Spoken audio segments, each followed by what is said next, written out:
Sawadee krap. Distinguished guests, ladies and gentlemen, a very warm good morning to all of you. Welcome to the second day of Cultural Wisdom for Climate Action, the Southeast Asian Contribution. We begin our program this morning with the fourth panel, Spiritual Connections to Nature and to Climate Change Action. This panel will be moderated by Dr. Ivan Anthony Henares and Mr. Alex Lu-Wen-Ji. Dr. Ivan is our CISHA director from the Philippines. He is also a tourism educator, cultural policy researcher, and advocate for heritage conservation. Dr. Ivan was also recognized for his significant contributions to the field of heritage conservation with the Outstanding Young Men of the Philippines Award in 2012. Mr. Alex is a migrant rights activist from Singapore who takes pride in combating stereotypes on migrant workers in his home country.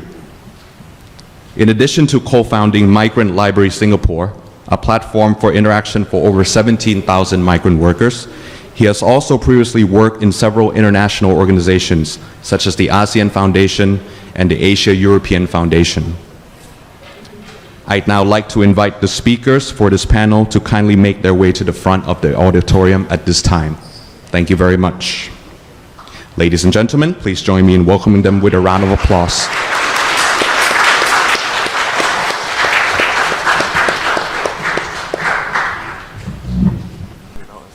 Good morning, everyone, and welcome to the fourth panel, Spiritual Connections and to Nature and to Climate Change Action. So Southeast Asia has a very diverse spiritual heritage, and this panel will explore that spiritual heritage and look at how it can provide a basis for climate action.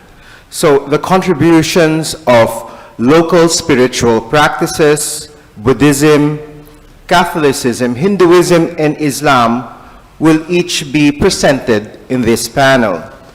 So how does each spiritual tradition stimulate humans and society as part of the greater natural world? Do these spiritual communities provide guidance on how to grapple with the climate crisis? So without further ado, we have 5 presenters this morning, and I would like to turn over to Alex to introduce our first speaker. Thank you, Dr. Ivan. I will introduce the first speaker. He is Dr. Hoang Kam, Deputy Director of the Institute of Cultural Studies, Vietnam Academy of Social Science. He's an anthropologist who has over 20 years of experience working on ecological cosmology with politics of forest resources among ethnic minorities in Vietnam, with special focus of the Thai in the northwestern region and the Coho in the central highlands. Yep. Please, Dr. Hoang.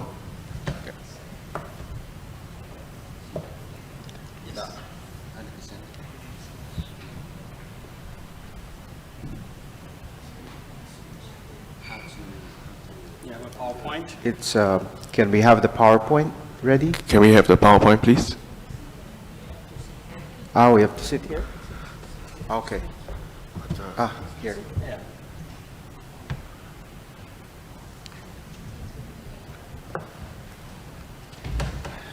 Sorry about it. This is controller. Can I use that? Yeah, yes. You can sit at iPhone is here. Change the seat. You can use your remote. Oh, okay. Yes. Hopefully it's working. So it's not coming. So we have 20 minutes, right? Yes, Okay. Not working? It's working, but it's not full.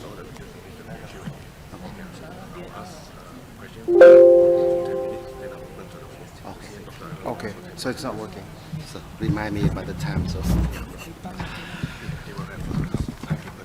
Okay.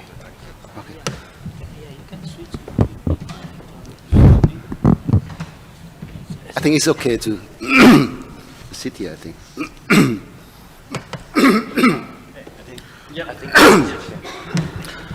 Okay. Already? It's not connecting with the remote.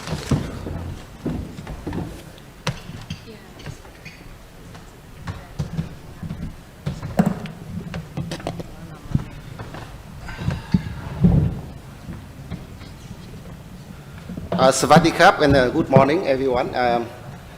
I would like to begin by thanking the organizing committees and the CCHA and CCIA for giving me this very interesting opportunity to present my research.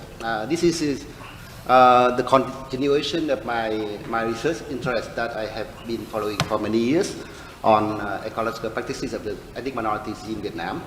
And the title of my talk today is Animist Cosmology and Socio-Cultural Practices Among the Thai in Vietnam. I would like to begin by presentation with a lady in the picture above. I call her Thai. She's a Thai herbalist and a shaman.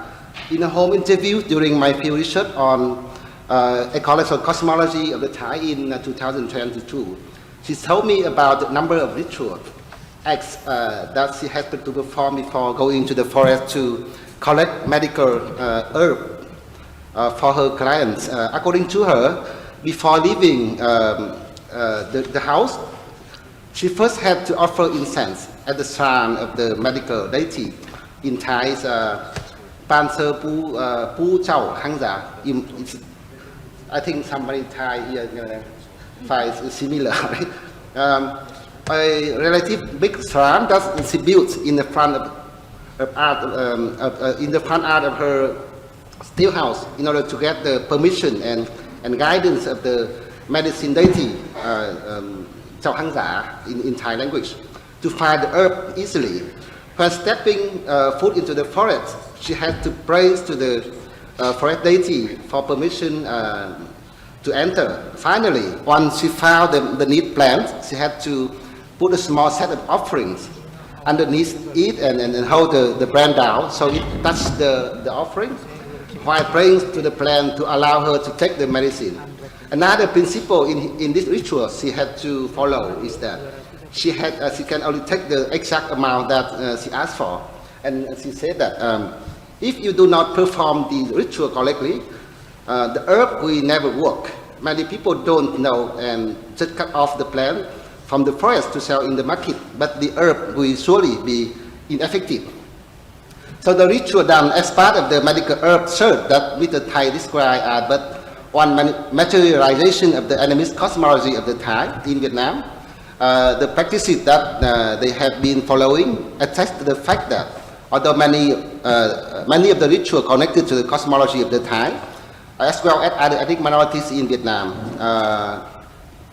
was banned for a long time for being perceived as superstitious. Animist cosmology continues to be an important ontological stand that govern many economics and socio-cultural practices of ethnic minorities recently. My presentation today will examine some main features of animist cosmology of the Thai and explore how this ontological stand influence their daily life activity. As animism, as many papers yesterday touched upon, is a global cultural phenomenon that have long existed in human history. In scholarship, this concept was first used by Edward Taylor in his classical books called Primitive Culture. As an evolutionist, Taylor considered animism as a primordial form of religion rooted in people's lack of knowledge of nature laws. Modern anthropology rejected Taylor's evolutionist interpretation. Over the past 3 decades, the connotation of animism and its practices has become an active subject for new voice of interpretation and discussion among anthropologists and environmental science scholars. As Guido noticed, this resurgence of interest in animism is not because of new discovery about animist people, but rather because modernity is currently in crisis, quote unquote. This new study treats animism as a type of ontology, a mode of perceiving the world, and a holistic and systematic understanding of the intimate relationship between human and their surrounding.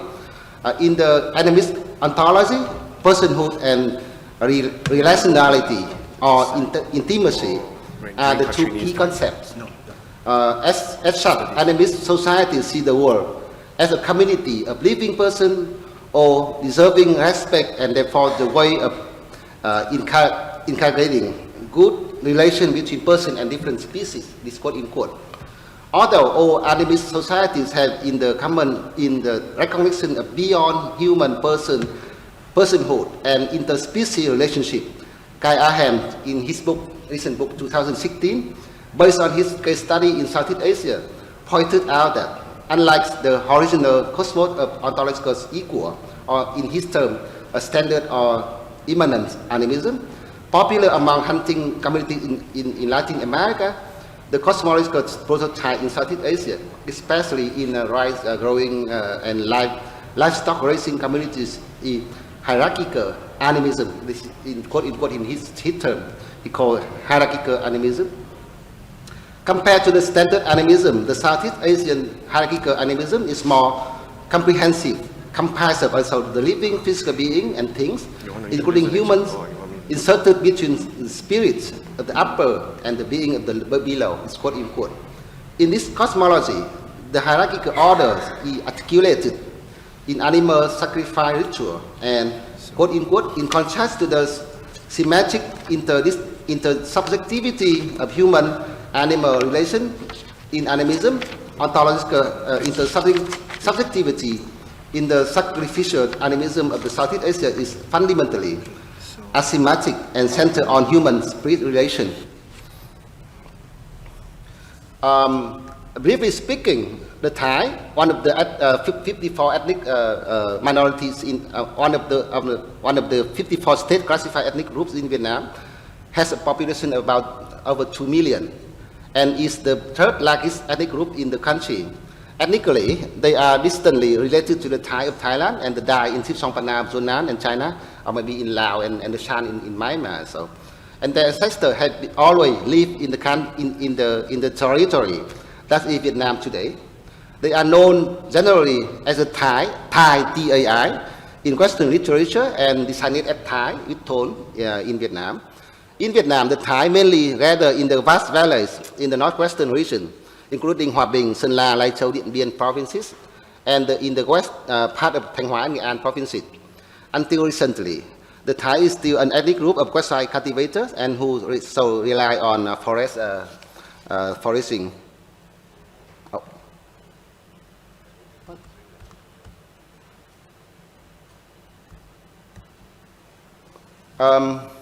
So unlike Buddhist Thai in Southeast Asia, who are largely Buddhists, the Thai in Vietnam mainly follow an animist ontological stand. In the manner of other animism, the term used by Kai Aham, the Thai perceive their surrounding as populated by a varieties of spirits. In Thai term is Phi, and Khuan, soul, and gods, Tan. So they have three terms. Phi, Khuan, and Tan. The spirits include natural spirits such as the spirit of a mountain and forest, Phi Pa, or Phi Pu, Phi Pa. Yeah.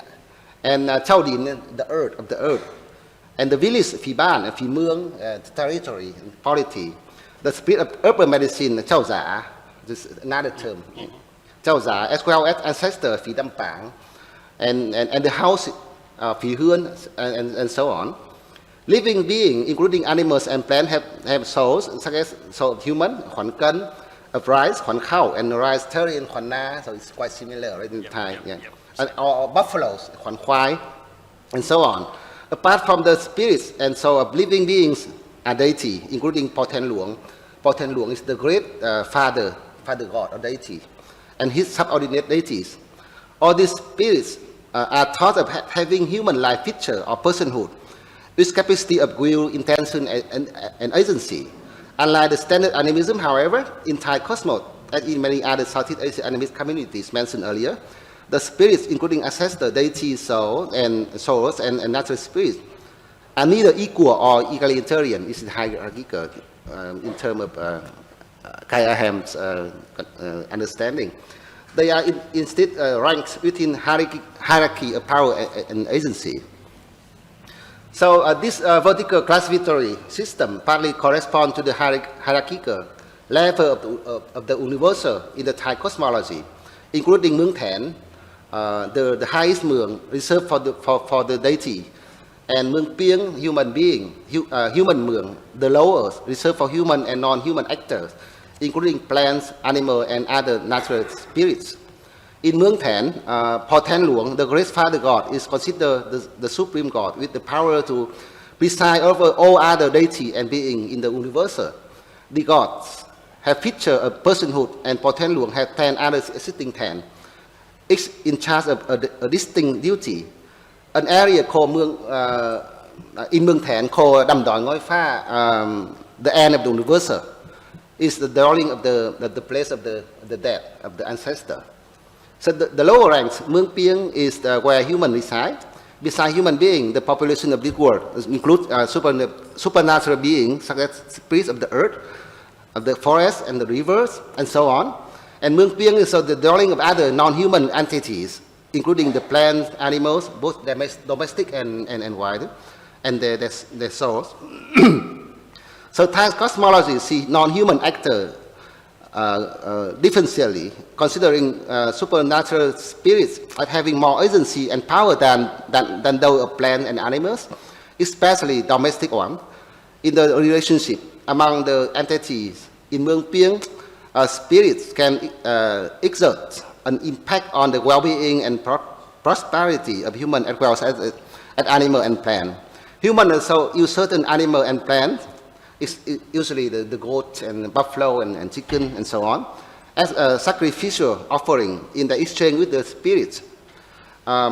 Despite living in the same Mueang, the dwelling spaces of human and natural spirits are completely separate. Each type of spirits dwell in different areas. For example, Mueang spirit, Chao Mueang, reside in the forest called Tu Sư Mueang in Thai language. The dwelling place of the forest spirit, Phi Pa, is usually deep forest and so on.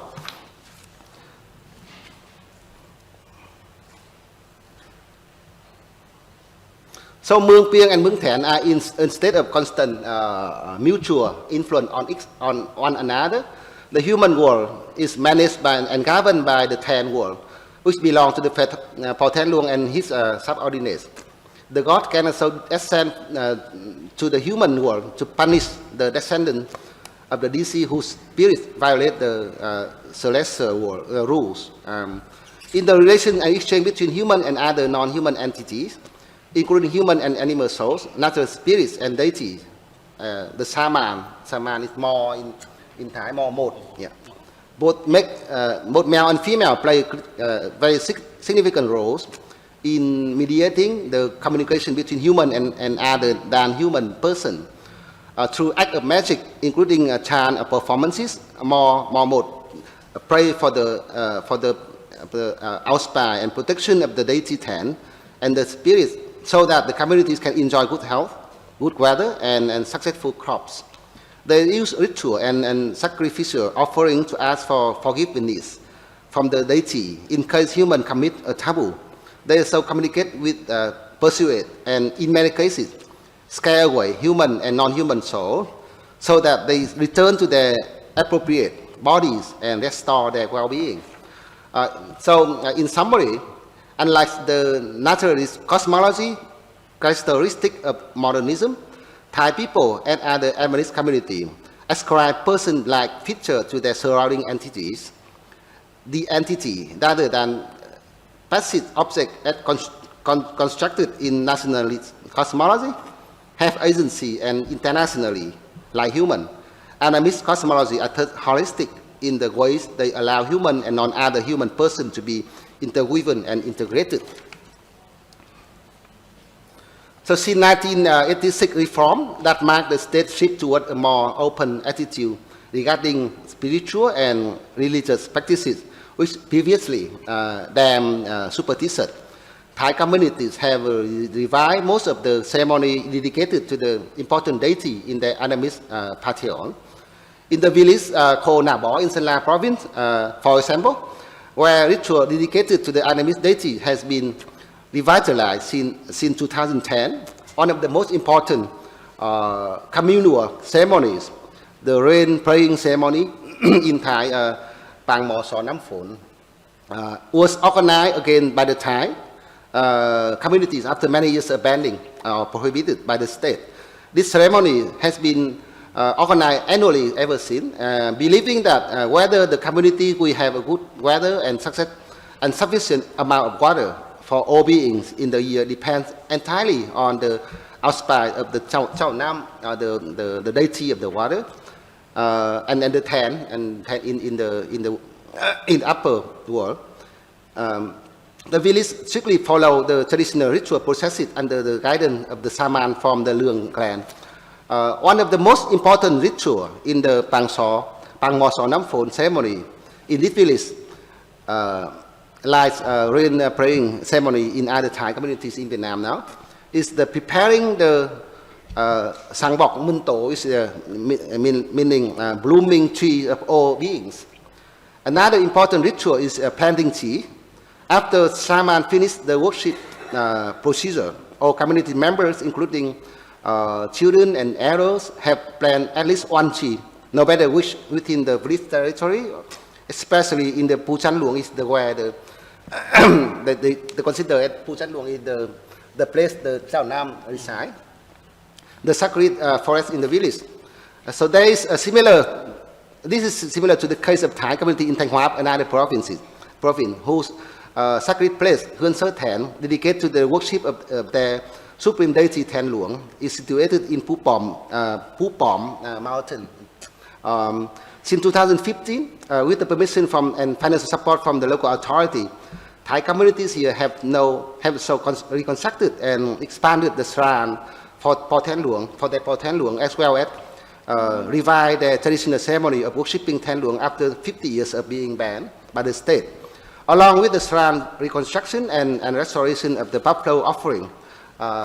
This is a very special one among the Thai in Thanh Hóa.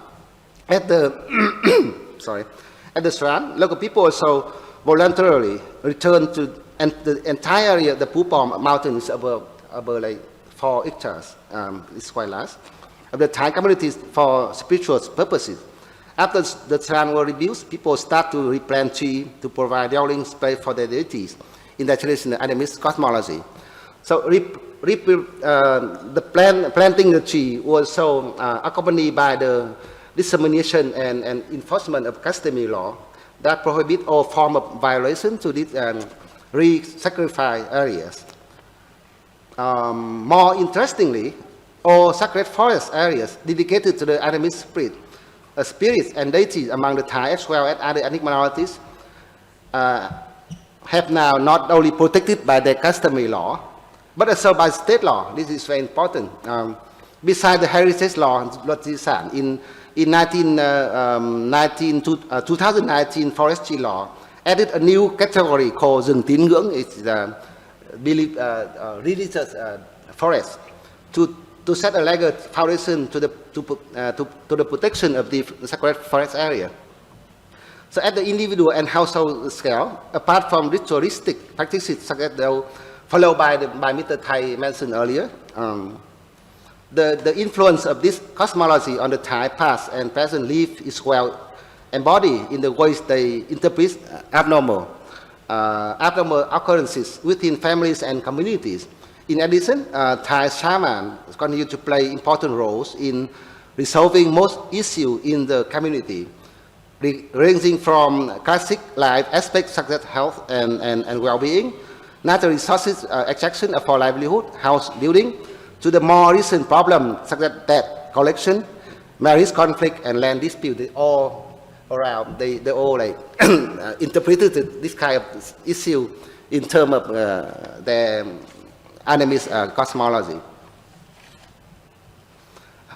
In conclusion, a story I have presented shows that in the Thai cosmology, there exists a variety of spirit, and the spirits are thought as having person-like feature or personhood, with full capacity of will, intention, and agency. The relation between human being and the person-like spirits is divided but intersubjective, although this ontological stand is the associated practice was prohibited by the center state during the high socialism from 1960 to about 1980. The animist cosmology has been lived and expressed in their current socio-cultural practices. Interestingly, after a long period of being considered as superstitious and backward, religious structure in general and animist ritual in particular have been redefined as traditional cultural heritage. In Vietnamese, di sản văn hóa truyền thống. And third, in need of protection and promotion in order to build an advanced Vietnamese culture with national identity. In the context of the shift in the state attitude toward cultural heritage, animist practices have been rehabilitated by the Thai and other ethnics in Vietnam since 1986. So the animist ontological stand of the Thai, as others, as Nicholas Aham had put it, is representative both of the specific cultural effort, a moral attitude toward nature, and a profound practical understanding of the local forest environment, quote unquote. So as pointed in this presentation and in other new study, although the process of modernization and development of natural scientific thinking has had certain impact on animist ontology among many other ethnic groups, this ontological stance still have a strong influence on the relationship between humans and the natural world. It therefore, I believe, could become the basis for achieving ecological balance in a radically transformed political economic system. Thank you very much.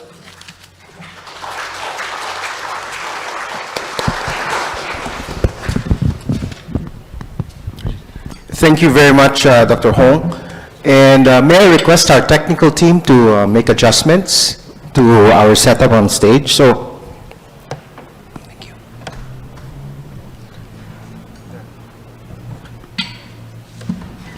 Hello. Is the technical team going to move the laptop? A little bit off. Okay. Yeah, but it's good. Hello, hello. Okay, thank you. So we listened to the lecture about animist cosmology, and we do know that here in Southeast Asia we have a very diverse set of indigenous knowledge systems and practices. So definitely there is so much to learn about climate change from our animist practices here in Southeast Asia. So we can introduce our next speaker. Yep. Thank you, Dr. Ivan, and thank you, Dr. Huang, for that wonderful presentation. So next we'll move on to Venerable Anil Shakya, or forgive me, Pradama Shakya Vongvisudi. Graduated with an MPhil from Cambridge University and later with a PhD in social anthropology at Brunel University in the UK. Currently, he is residing at the Royal Monastery of Wat Bovoranives Vihara in Bangkok, Thailand, where he holds the position of an assistant abbot.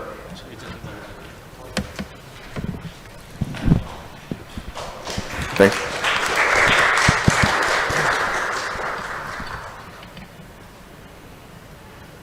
First of all, I'm very honored to be invited in this distinguished gathering of scholars and one who are really interested in this very world where we are living in. Thank you for the organizers, the SICHA, as well as the Siam Society, and equally for all the sponsors which make this event happen. Well, we have just gone through the spirit world. While I'm listening to Dr. Huang, I'm just looking around. Is there any spirit who is joining this conference as well? And then just listening to that, I'm pretty sure that there must be.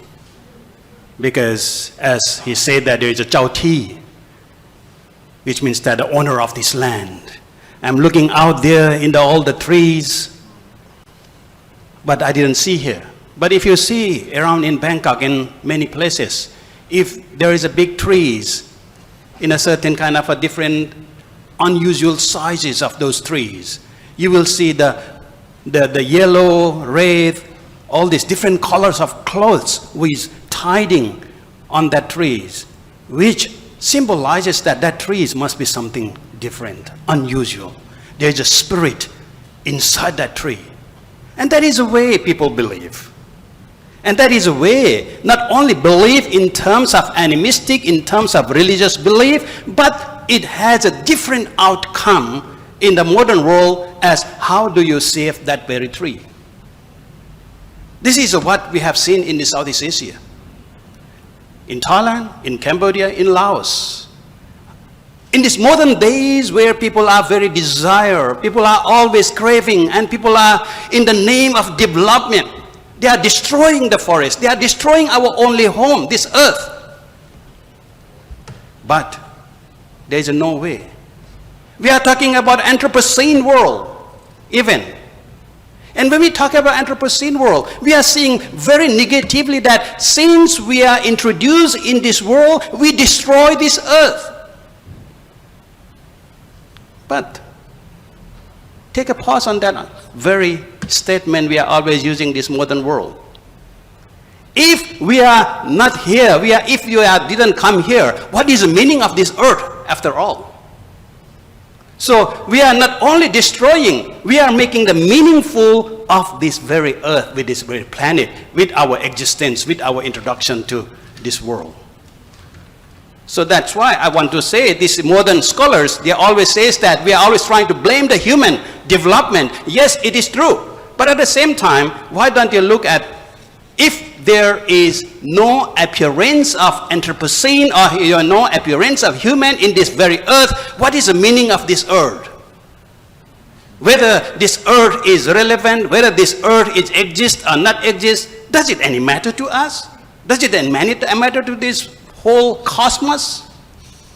So, we are talking about the very, very sensitive issues, and we are trying to encourage people to get aware of how we live in this very world. But it's sometimes, when you are too emotional, I guess, we fall into this, our own trap we dig into.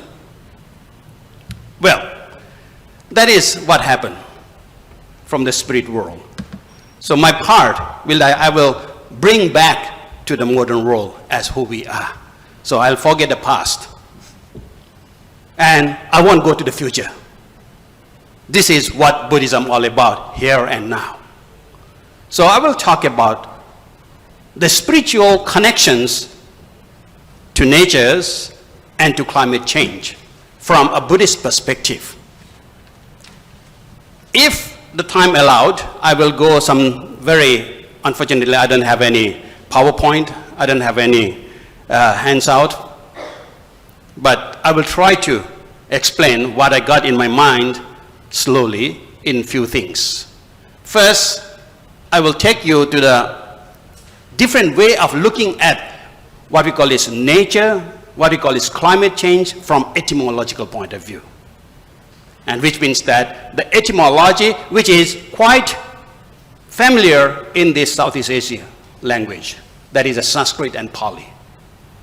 Then I will look at the Buddhist spirituality, that how Buddhist spirituality look at this nature and again the climate change or climate change actions. Then I will give you a small guidelines in a way that how you can or what you can do in order to save the world, which is a very famous phrase, but the save the world, it doesn't mean that only the nature, we have to save our humanity as well. We are the part of the world as well. Sometimes we go too extreme until we forget the real fact.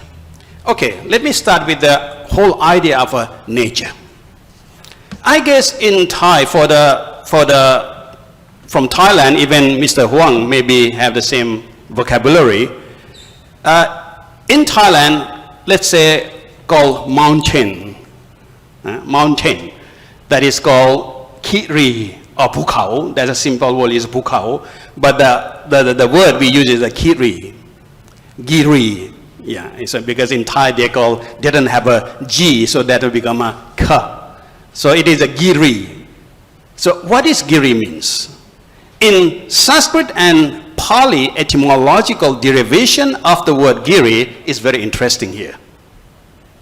The word Giri, the word from the root is from gr, and then that the real meaning is that the place which discharge water and medicine. Okay? So I can it support you for the Mr. Huang. It is not only spirit, so I'm bringing down to the modern world. So what do you mean by nature? What do you mean by even the word, the simple as a symbolized as a mountain? It is not a mountain as in English. From English word, I guess that the mountain is to land, disrupt, and then abrupt. Some kind of a higher that has become a mountain. But in Southeast Asia and a Pali Sanskrit derivation, the word giri basically means that the place which discharge water and medicine. So it means that we, as a human being, and all sentient beings, all kind of creature, only survive with the source. We get it from the mountains, we get it from the nature, that is water, and when we get sick, we get the medicine from that. We don't see as a modern aesthetic meaning that these days, these mountains, the natures become self-expression of your art. You are so bringing those things to become, you're so selfish, and then use it as a part of your expressions. But in fact, from connections, spiritual connections, what Buddhism or most of the Southeast Asian context derive is that it is the source of our life. So if you want to survive more happily, more comfortably, more cozily, it means that you need to have those resources for what makes you who you are. The life, water, the earth, the fire, the wind, oxygens, where it come from? That is what we call nature, and that is who we are.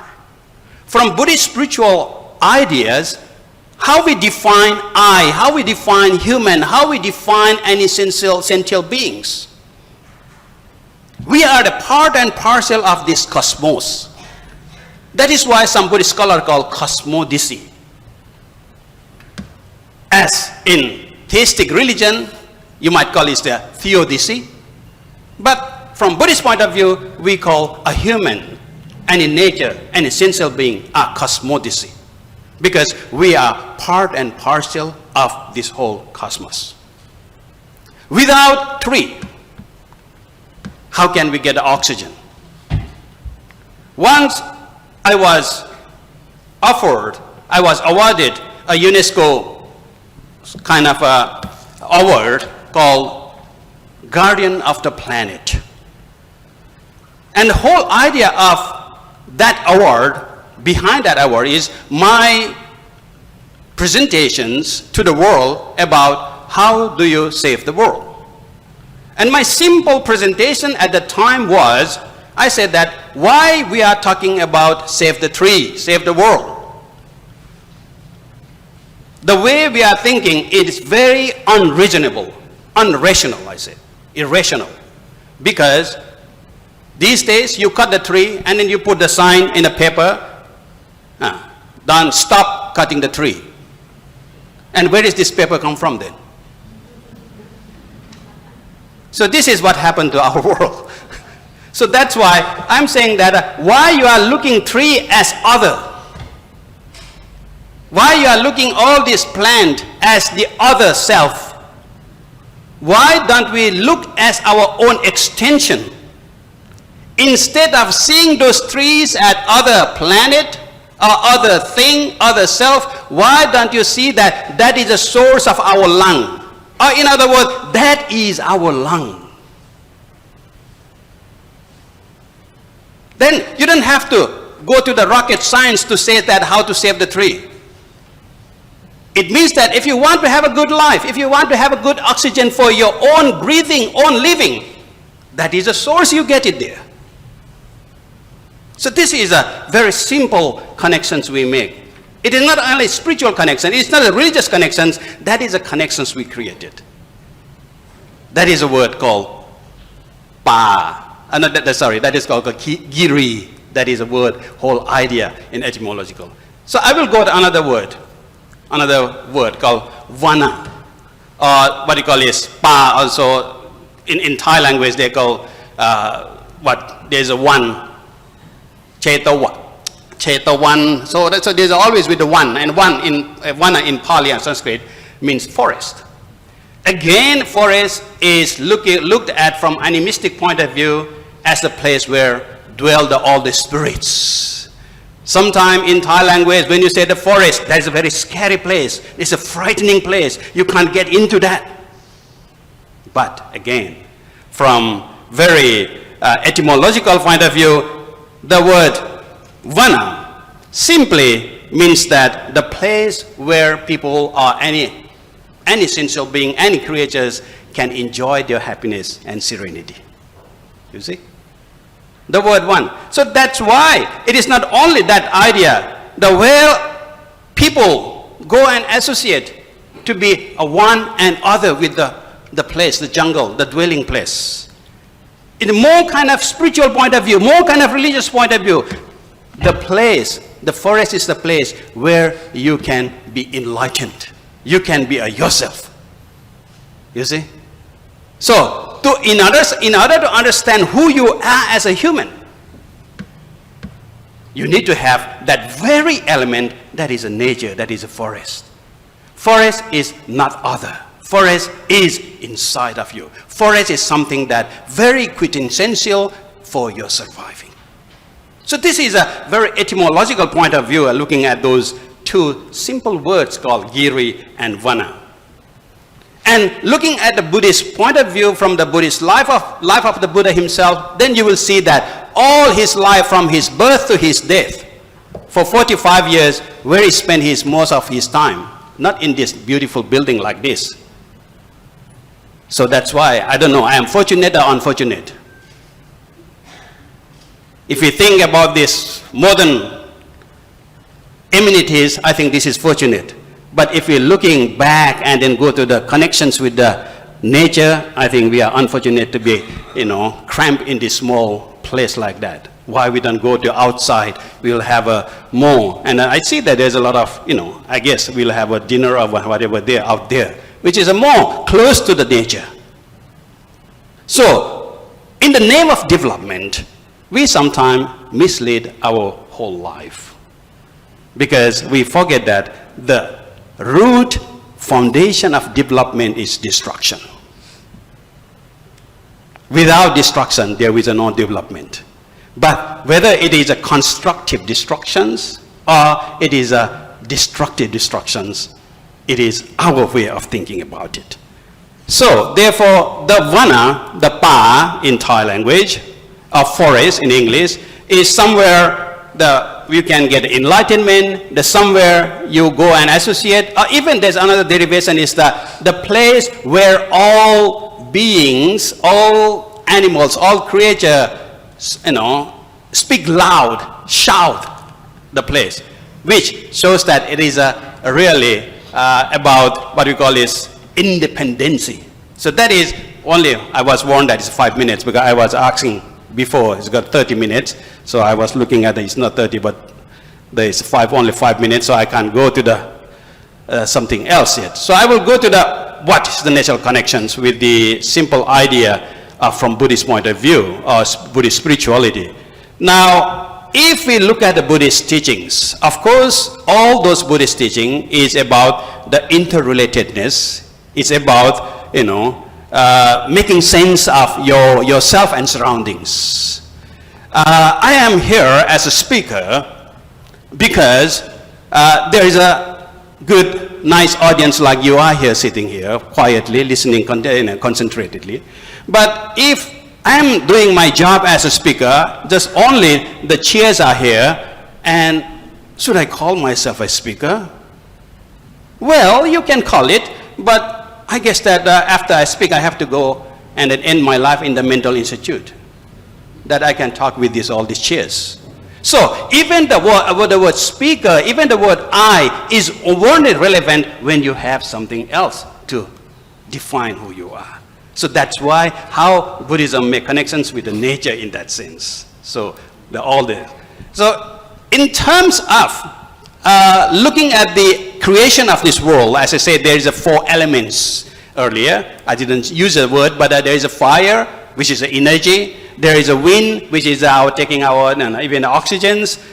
There is what we call is soil or solidity, and then there is what we call is what left? Water, liquidity. So these are the part of nature, and these what define us in our body. What makes us these 4 things, elements. Okay. So therefore, in order to understand the whole nature and this natural world, Buddhism talk about these 5 different laws. Okay, this world has to be followed, or this will be run through the 5 different laws that is called niyama. And these are the utu niyama, which means that the world is very relying on the what we call is biospheres, which I use the modern world. Of course, that is utu niyama is the word utu, is a weather. It is about the climate. So Buddha says about, the Buddhism talk about this climate change even 2,500 years ago. We have another law which control this, which run this world, is a Bija Niyama, biodiversity. And then we have another world which is about intentional law. We become a human now. All biodiversity, all those biosphere is relevant because of our intentions, because of our existence. Is called Chitta Niyama. But our intention is only relevant when we do the action that is called Kamma Niyama. Then, of course, whatever you do, it will go according to the cause and effect that is called Dhamma Niyama. So these are the 5 different laws Buddhism talk about how you connect with the spirit, with the nature and climate change. Just to give you a simple example, I guess that I won't have much time, but just go to a briefing, just to kind of list you. So from Buddhist spiritual point of view, you look at the world, everything as you are an eco-being. Yourself, as a sense, that is not you, because your existence in this world, in this hall, in this place, make you meaningful as you are, whatever you are doing. And then, as you are part of eco-being, so you have to survive, you have to live by the principle of eco-dharma.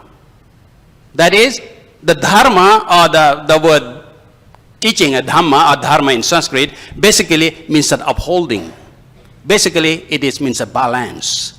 So you have to know how to balance your life with your surroundings. Okay? Eco-dharma.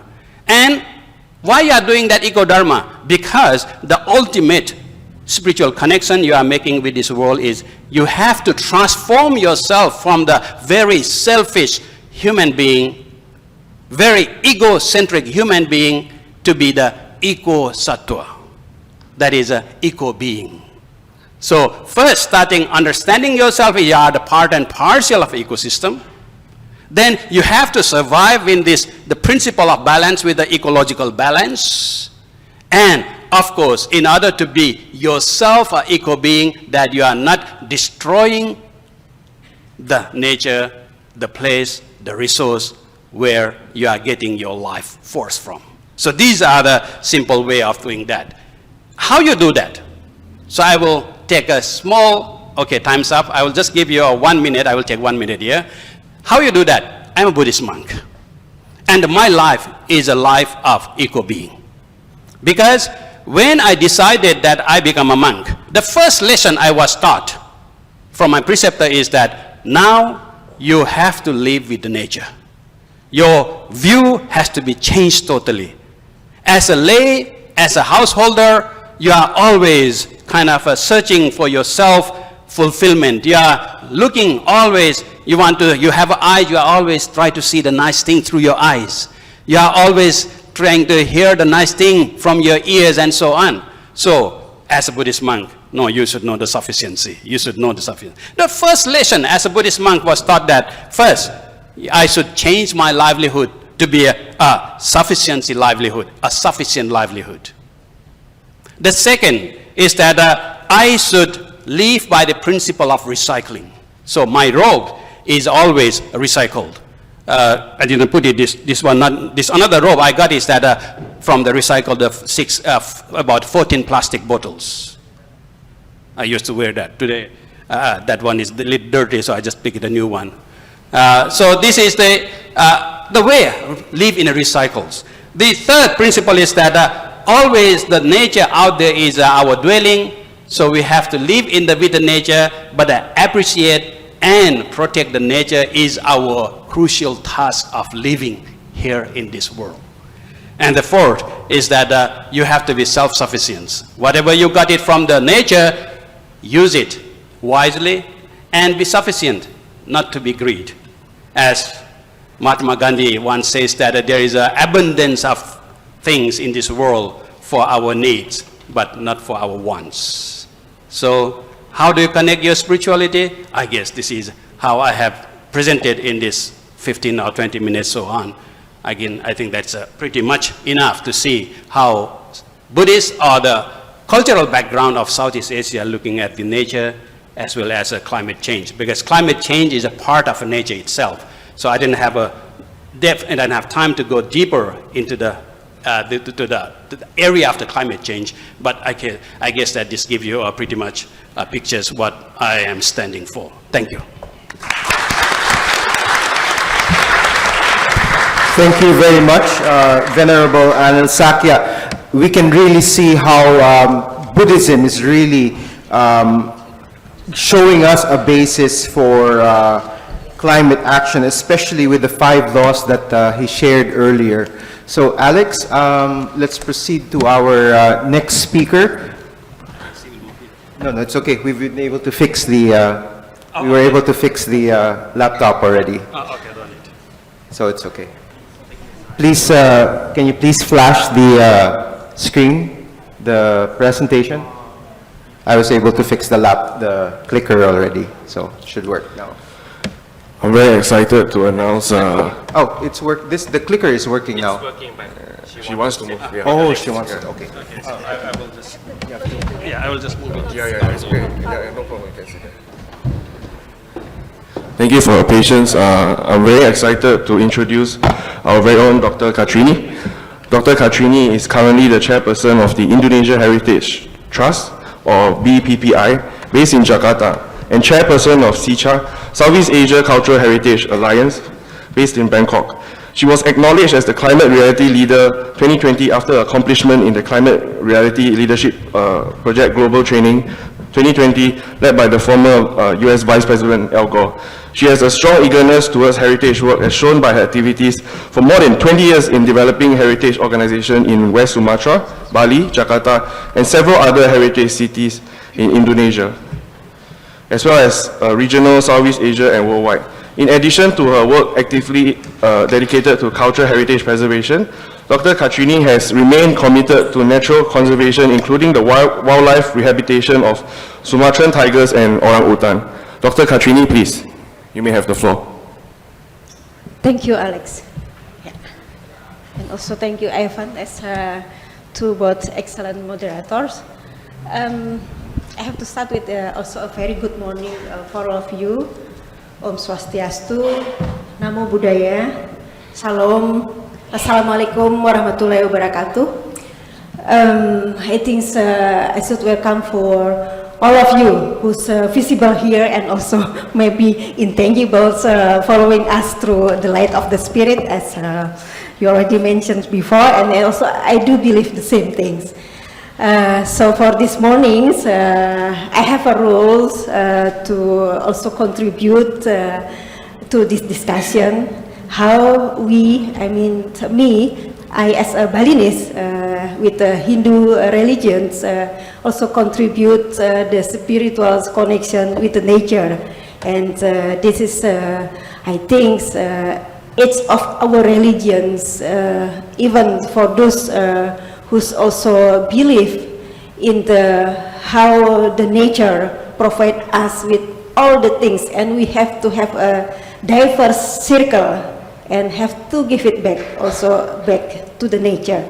I think we all believe on that, and then this is a very warm and then a very interesting discussion to have a connection into each other, not from us to the nature, but also from us as the people who's living in the similar planets, breathing in the similar also oxygens, and then we were here together, and we have our responsibility for our future generation.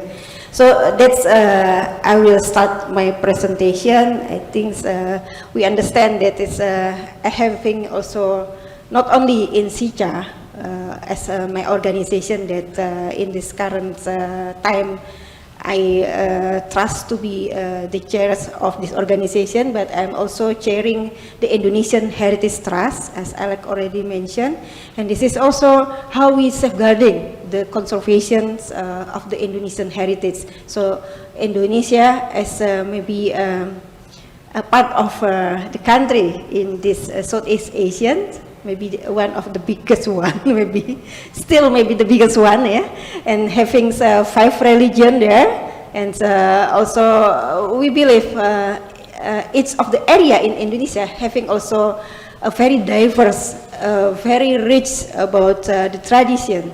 So this is the role of the Indonesian heritage, that we safeguard the Indonesian heritage, not only all the masterpiece like the big temple or the big palace, but also the ordinary house belong by the common people, also the traditions belong to the people in the village, and also like the storyteller that the mother always tell the children before they sleep. So this is also all the richness that we have to be safeguarded.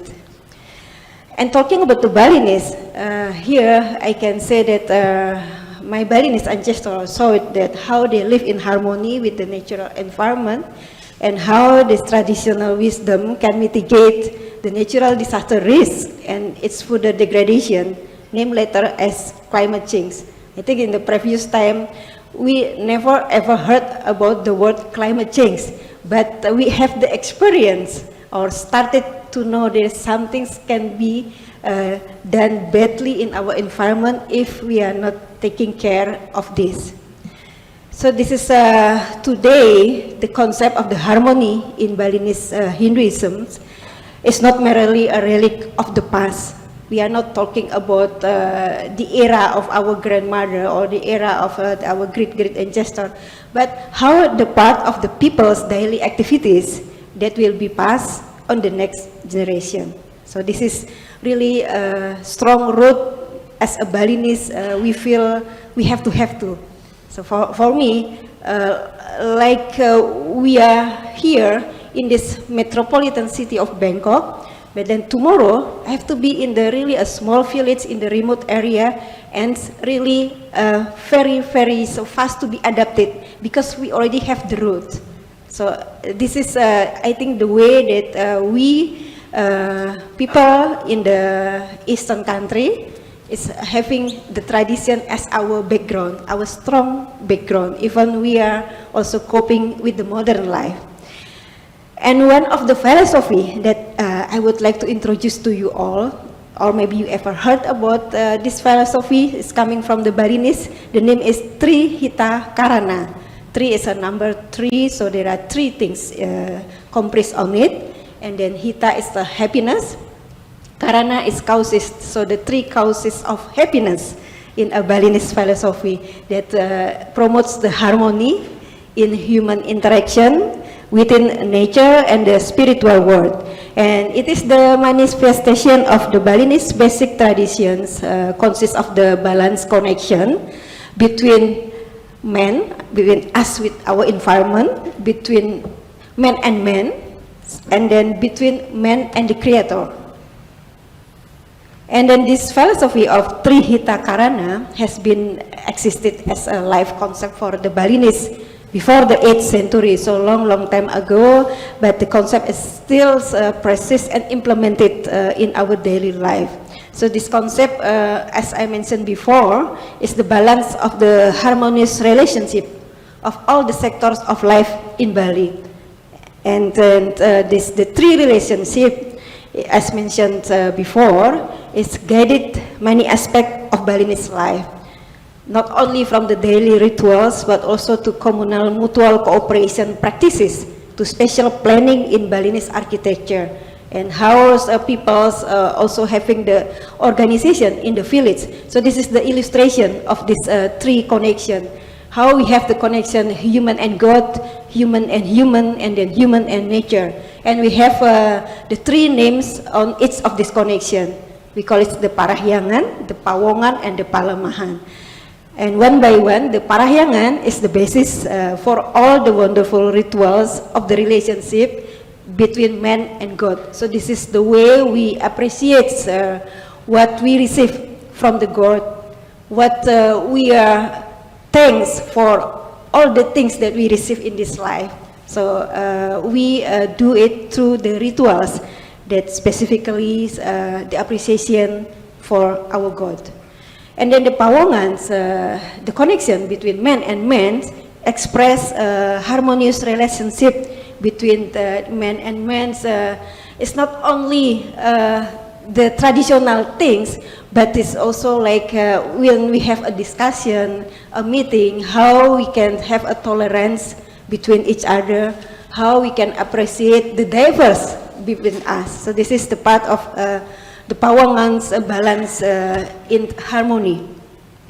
And then the last one is the Palemahan. It is the people connection with the nature. So as I mentioned before, we believe with the circle of take and give. So we have all the things from the nature, and then we have to give it back, not exactly in the direct way, but it can be indirect way or later, because we also believe in karma. So it's not only this current day we can contribute to the nature, to the friends, to our parents, but laterly our future generation, our children's, can doing the things that's still our homework. So if we talk about how people get the necessities of life from their environment, I think we all agree with this, that we are very dependent on the environment. And then so I think the last pandemic also give us a very good lesson learned how we have to take care our planet, how we have to take care our environment. And then so for these reasons, we also always take care of our environment condition and keep them from being damaged. And what is the climate change? Here we try to understand the degradation of environments cause long-term shift in temperature and weather patterns. So it's not only the things that we are doing right now, but can be what were our parents did on the last time and impacted right now. And also what we are doing right now can be impacted to our future generation. So this is our understanding about the climate change in our religion. So then we experiencing the climate change in a very diverse ways. If we see the modern city and how is the problematic in the area, in the urbanized area, so some of us are already more vulnerable to climate impact, which can affect our health, ability to grow food, housing, also safety as well, and also the work. So this is the understanding from the United Nations, and then we experiencing the same things in our daily life. So the sustainable development is important, yeah, because we believe this is really address the pressure of the development on heritage. So while we believe that there is something imbalance that we have to take care, and we also understand the pressure, sometimes we could not avoid it. So this is how we integrate this and then make the priority that we have to choose in the concept of the balancing.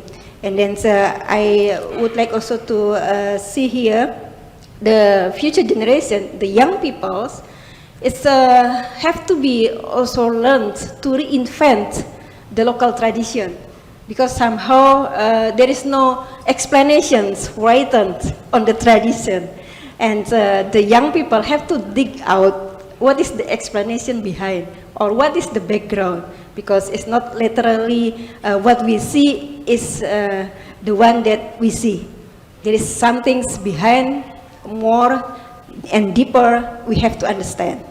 So this is like the Indonesian Heritage Trust also having the movement for the young people to reinvent, to understand the tradition through several activities, such as a field school. And here from Sija also, I appreciate the child time that we would like also to bring up to socialize each of Asian member countries, or each of the Sija member also having the unique tradition in connection with how to make the balance or harmony with nature. And the climate action should be diverse, in the effort that we have to do. So both of the local wisdom and as well the global policies accompany each other. And the Balinese Hinduism tradition with its diverse philosophy can be a source of principles, paradigm and strategies for effective and locally based climate action. And moreover, the people will examine the role of cultural heritage on climate action and adaptability through distinct approaches. And for us, in this current time, it is not also difficult to integrate the local tradition philosophy as part of the current dynamic framework of modernization climate action policies. And then locally, the base of the climate actions required commitment and also the broad participation to understand the philosophy background. This is if we connect with the theory that is behind the tradition, there is also the philosophy background that have to be understood first before we implement it further. So with the increasing complexity and the dynamic of the development, the Trihita Karana is becoming increasingly apparent and considering degradation of our nature. And we also understand that the climate action based on the local cultural heritage, so this is understanding by the local people, and somehow it started also to be socialized in the more in a national level, because people also would like to learn each other what are the success story in each of the local area. So the local people have a strong attachment with their ancestral legacy. That is the passion in nurturing the local tradition. For instance, that now in Indonesia, we start also to promote more and more about the Suba irrigation system, how the farming in the traditional way, done also in the base of this Trihita Karana philosophy. So the critical consideration to the climate change issue to be appreciated in conservation activities that not only promote their physical protection. It's not only all the tangible things, but it talks about more intangible things that can be integrated tangible than intangible one.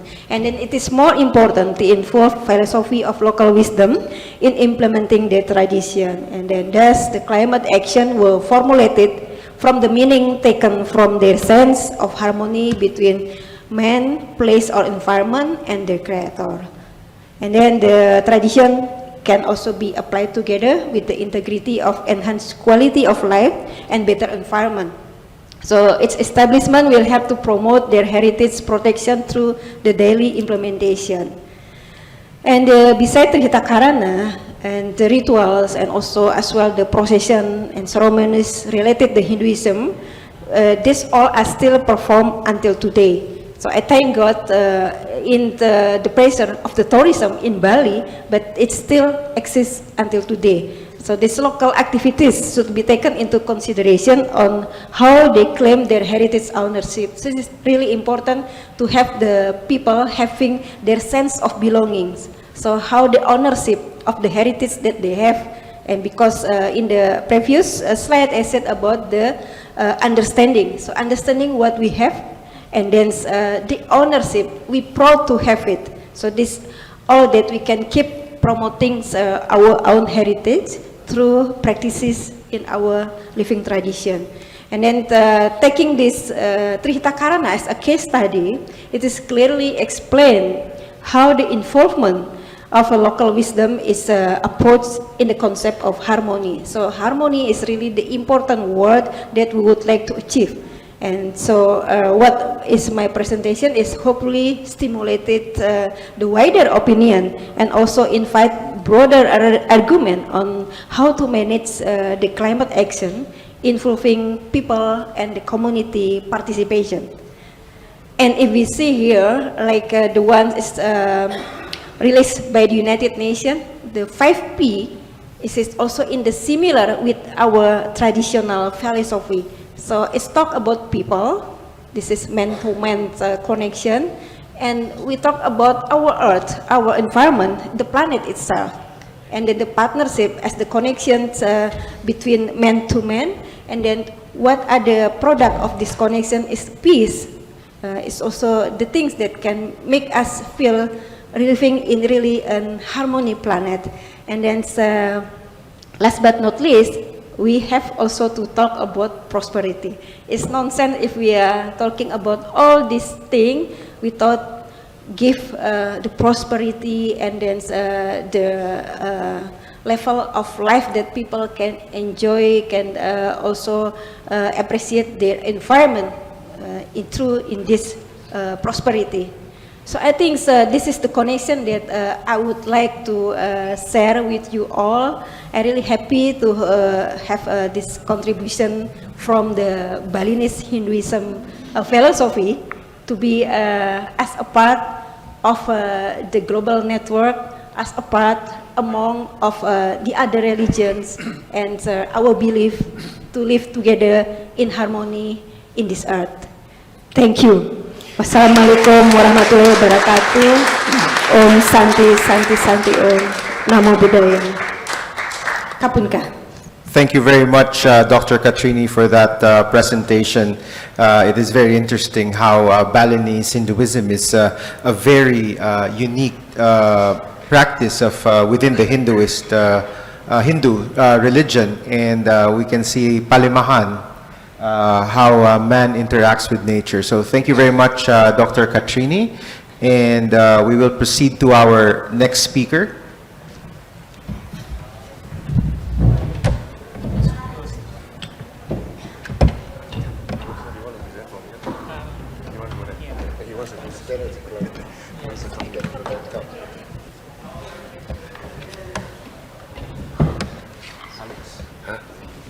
Yeah, so while waiting, I'll introduce the speaker. Dr.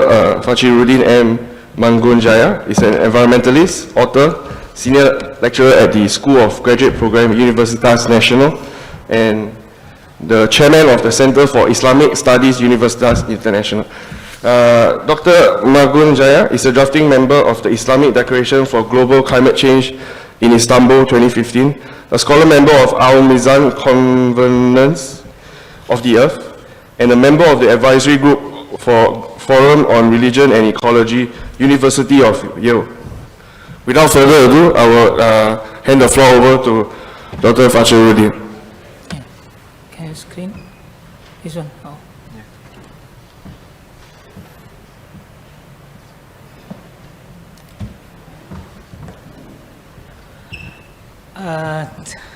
Good morning.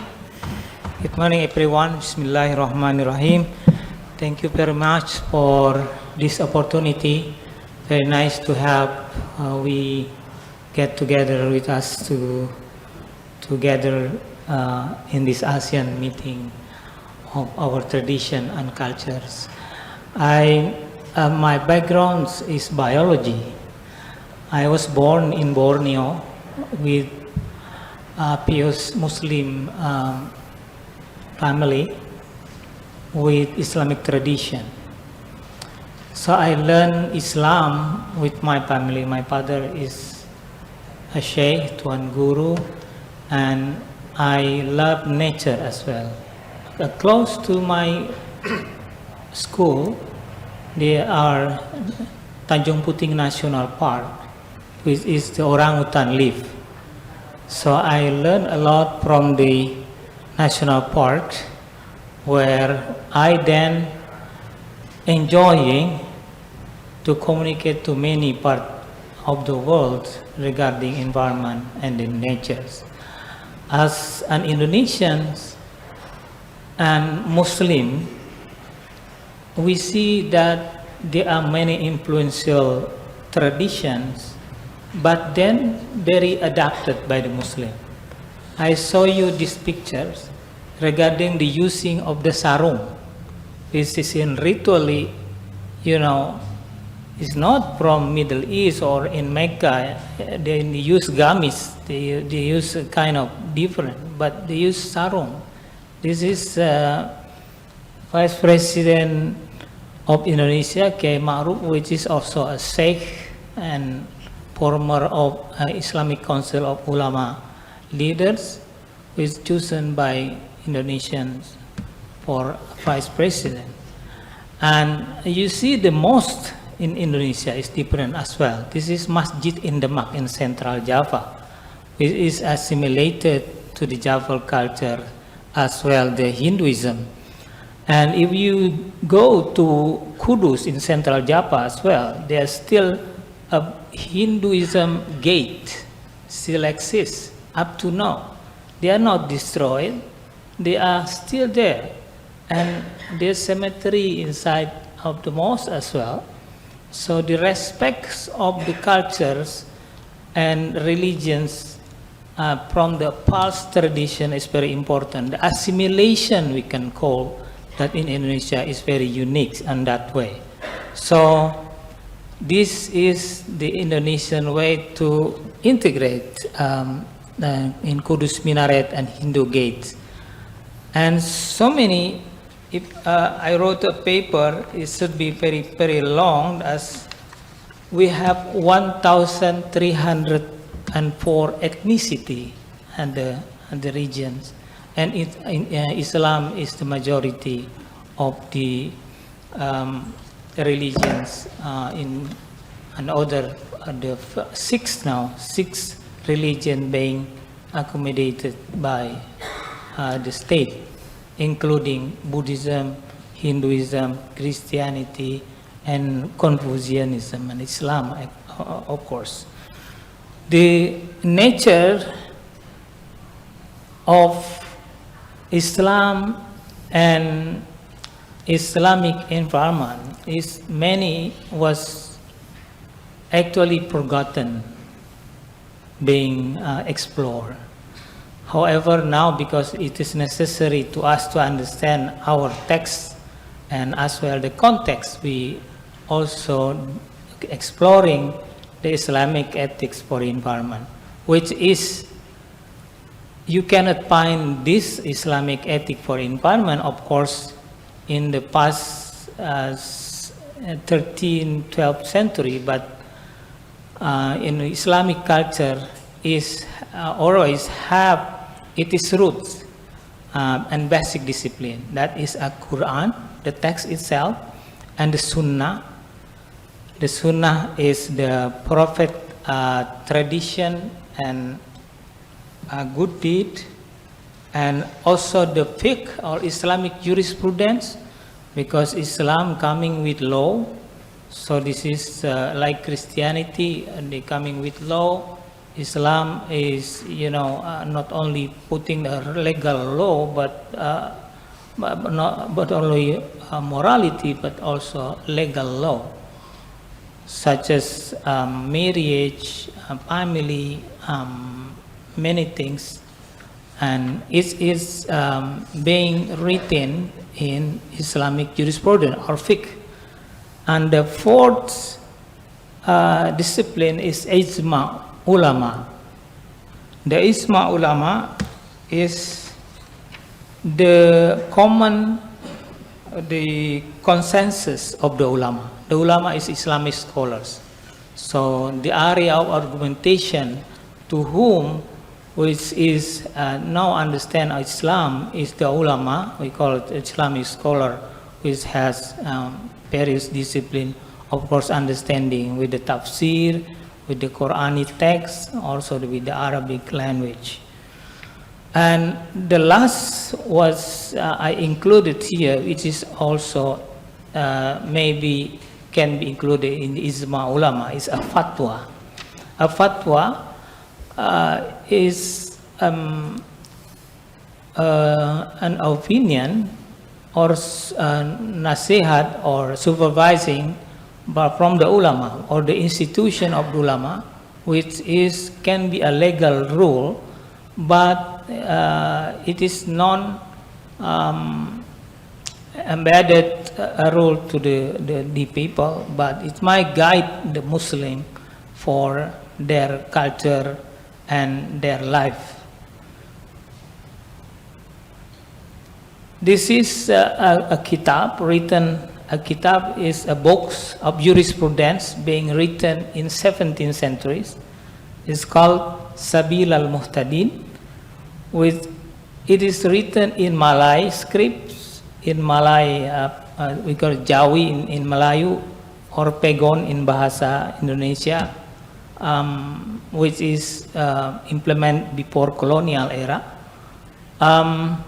This kitab of jurisprudence is very influential up to Patani, Malaysia, Terengganu. I've been to Terengganu several years ago. I see that they are still learning of these kitabs published in 18th centuries. So up to now, 300 years, still implement. And they still adopt the system, the ritual, the guidelines for the daily life from this fiqh. One of the interesting of the fiqh that related to nature, which is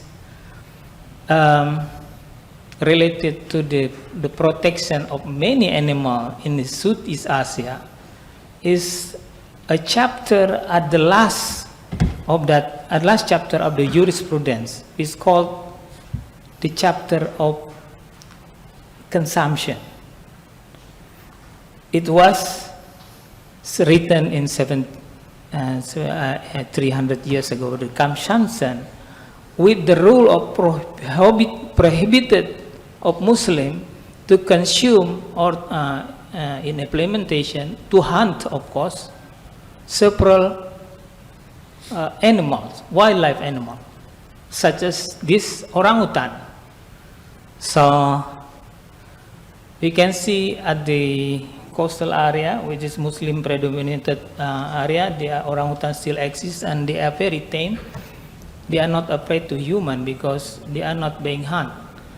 Also in the hadith is very clearly a predator and the animal that having jaw and claw are prohibited by the hadith. So Muslim is not allowed to consume not only that kind of animal, but only which is amphibians is also. So many, I count about 1,000 species impacted by this jurist legacy not to consume. So it is very important because IUCN or conservation institution coming later at the 20th centuries, but this protection is coming from the real action from the consumption. So the consumption issue is coming also from the 20th centuries, sustainable consumption. So this is very important for us as a legacy. I'm thinking of that we should learn regarding the impact of this and implement also for the Muslim community particularly to follow this legacy of jurists. So I quote a dissertation. This is an old dissertation of regarding orangutan, written by Biruta Galdikas in 1984. Orangutan are common in coastal area of central Kalimantan province, which are places with very strong Islamic culture and religion, and inhabitants abstain from eating primate and pork meat. We were amazed when we found wild orangutan within sight of Sekonyer village, a Muslim settlement with the sanctuary. So they are not afraid with human because they are not being hurt. And we now understand at the modern science that orangutan is very important for the ecosystem. We are not planting trees all days, but orangutan and bird and many bat as well, they are instead of pollinator, they are spreading the seed. So total 247 fecal sample collection from the science, 181 sample or 37% of fecal sample contain seed. So what human contain every day? So we are not so productive, but animals are productive. They are eating organic and releasing organic, and they spread the seed from the individual trees that carrying that seed maybe 1 or 2 kilometers per day. And also one of the important thing is the regulation. This is also haram by the jurists, not being consumed other than primate or kelelawar or pet are not able to consume for the Muslim community. So by that we should have ethic for our food not to consume. They are also very important for our ecosystem. And what is religious institution can help nature? Muslim as the largest community in the Southeast Asia, in Indonesia particularly, we, particularly my organization, and we engage with the Majlis Ulama Indonesia from the Center for Islamic Studies. We engage with, we have Green Hajj apps.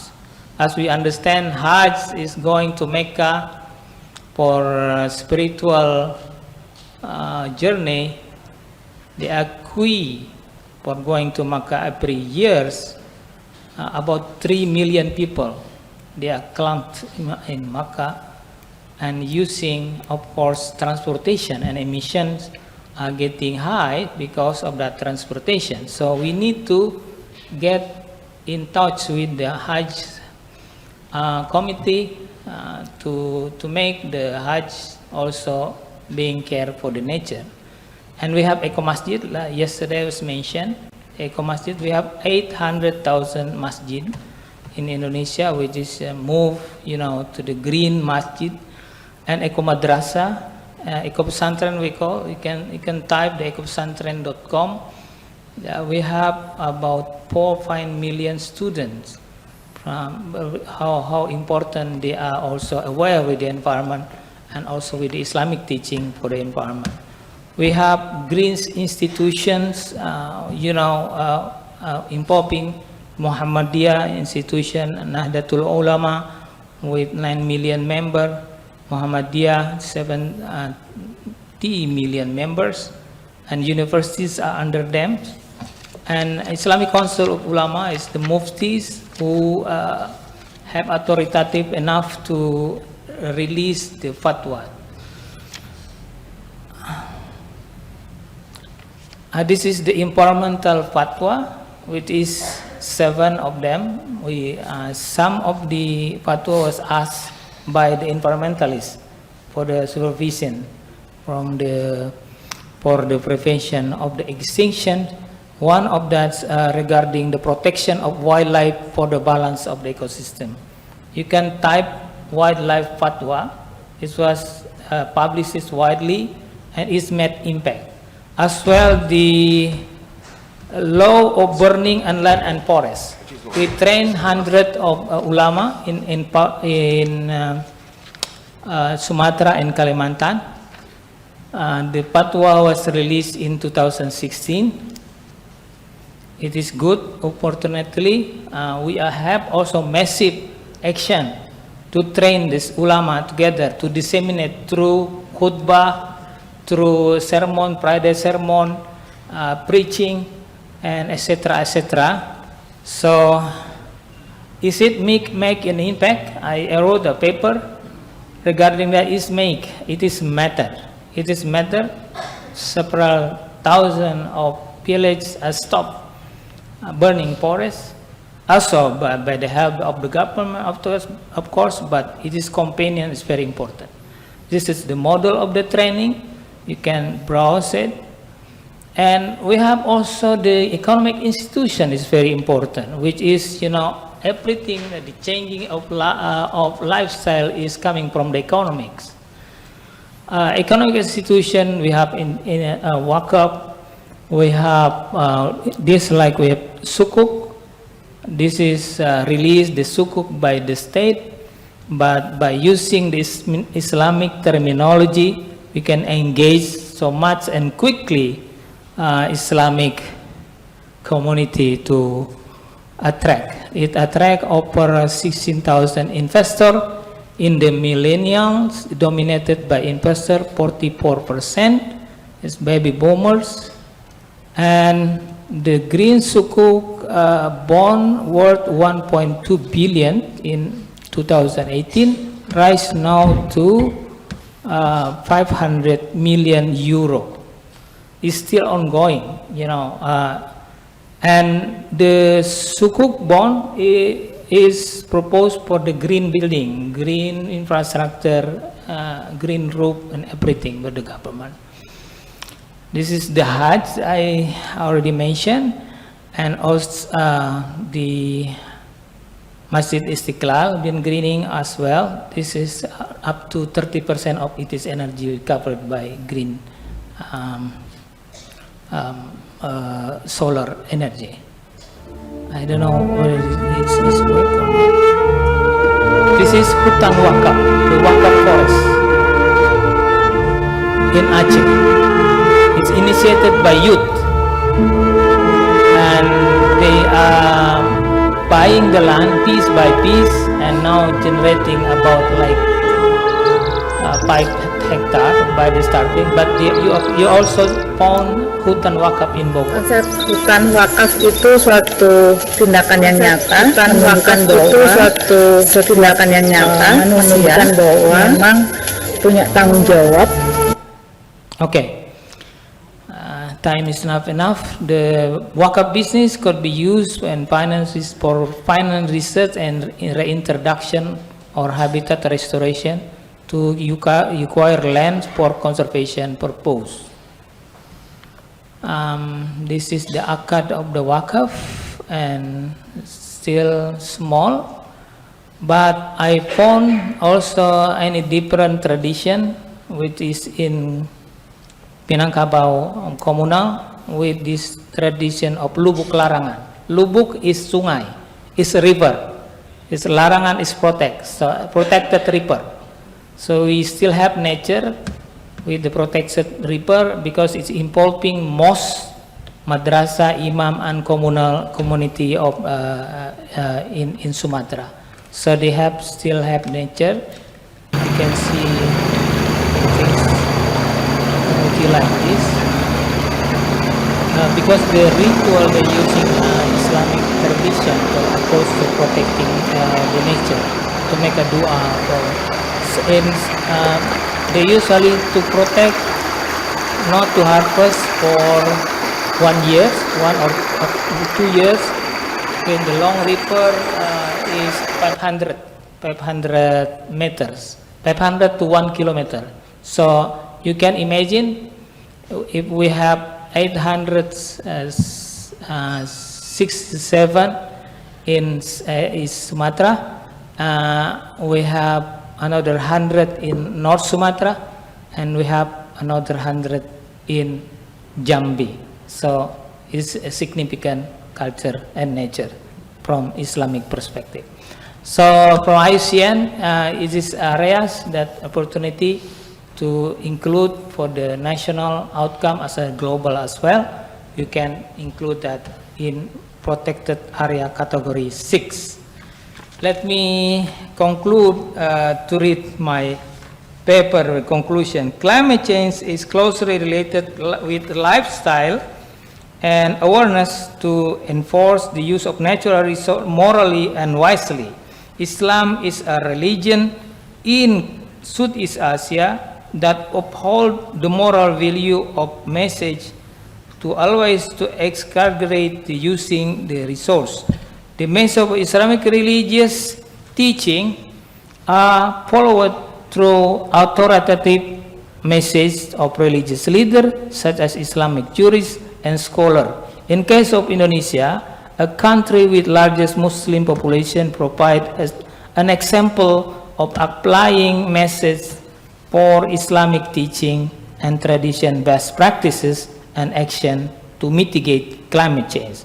The tradition is described at this paper consisting the various instruments, the Islamic finance or sukuk, the wakaf to generate the land for the forest restoration or hutan wakaf, and the lubuk larangan tradition which directly related to conservation of natural resources and the well of potential could achieve the protection of natural environment together with the community. Thank you very much. Thank you very much, Dr. Fachruddin, and for sharing how Islamic culture practice with Sumatran-based community customs has been very vital for climate change. So earlier we've seen how Hindu beliefs intersect with Balinese traditions, and these intersections between religion and local customs create unique spiritual connections in Indonesia. So I think we will have a slight change of schedule. We will have our coffee break first before we proceed to the talk of Father Ted Turalba. That is correct, ladies and gentlemen. We will be taking a short coffee break now. On the menu today are special desserts prepared for us by our friends at the Indonesian Embassy in Bangkok. I also would like to direct your attention to our book sale in the garden. A round of applause for our friends at the Indonesian Embassy, please. I also would like to kindly direct your attention to our book sale in the garden, where you can find a collection of books. All proceeds will go towards the operations of our library. Please kindly be back by 10:50 a.m. Thank you very much.